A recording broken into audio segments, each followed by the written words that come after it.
شیر اور خرگوش ایک گھنے جنگل تھا۔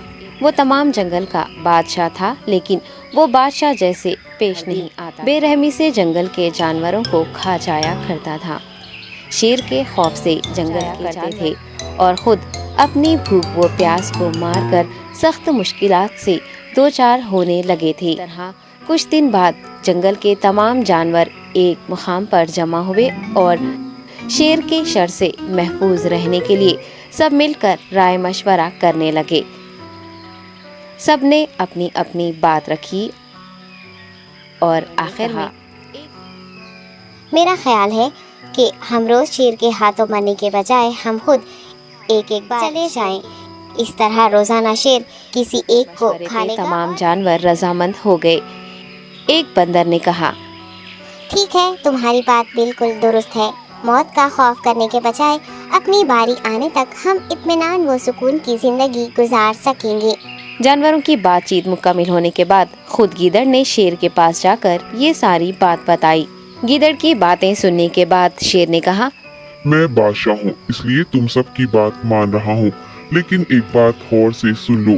اگر کسی دن مجھے جانور ملنے میں تاخیر ہو جائے تو میں خاموش نہیں بیٹھوں گا اور دوبارہ تم سب پر حملہ کرنا شروع کروں گا۔ شیر نے بڑے غصے سے یہ سب کہا۔ شیر کی باتیں سن کر گیدڑ نے سر ہلاتے ہوئے حامی بھر دی اور وہاں سے چلا گیا۔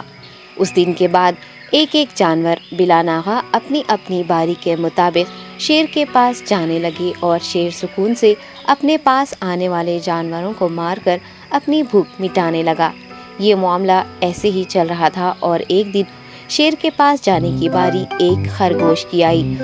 وہ خرگوش بہت ہی ہوشیار تھا، اسے شیر کے پاس جانا منظور نہیں تھا۔ بے رحمی سے مارنے والے شیر کو سبق سکھانے کی ٹھان لی اور ایک اچھی تدبیر نکال کر آہستہ آہستہ شیر کی گفا کے پاس پہنچ گیا۔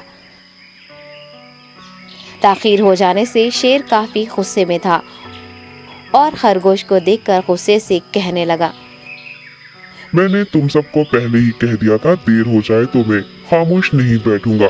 تم نے وعدہ خلافی کی ہے، اس لیے میں جنگل جا کر من چاہے جانور کا شکار کر کھا جاؤں گا۔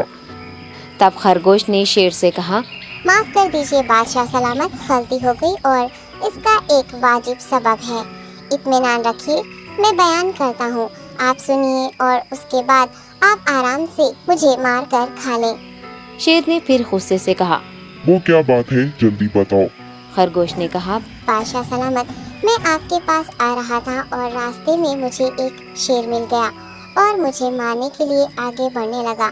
میں نے آپ کی بہادری کی بات اس شیر کے سامنے رکھی، لیکن وہ شیر آپ کے بارے میں بہت برا بھلا کہنے لگا۔ یہ سن کر میں نے غصے سے کہا، تم ہمارے جنگل کے نہیں ہو، ہمارے بادشاہ کے بارے میں ایسی باتیں مت کہو۔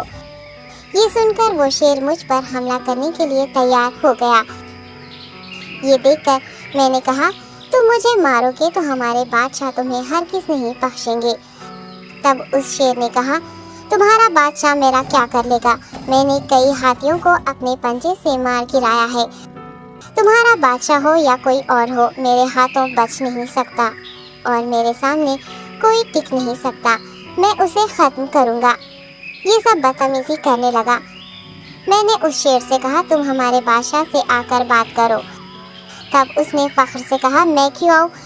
تمہارے بادشاہ میں دم ہے تو اسے ہی یہاں لے کر آؤ۔ یہ کہہ کر مجھے دبانے لگا۔ بادشاہ سلامت، اسی لیے آنے میں تاخیر ہو گئی۔ یہ سنتے ہی شیر غصے سے کہنے لگا، چلو ابھی چلتے ہیں، اسے ختم کر دوں گا۔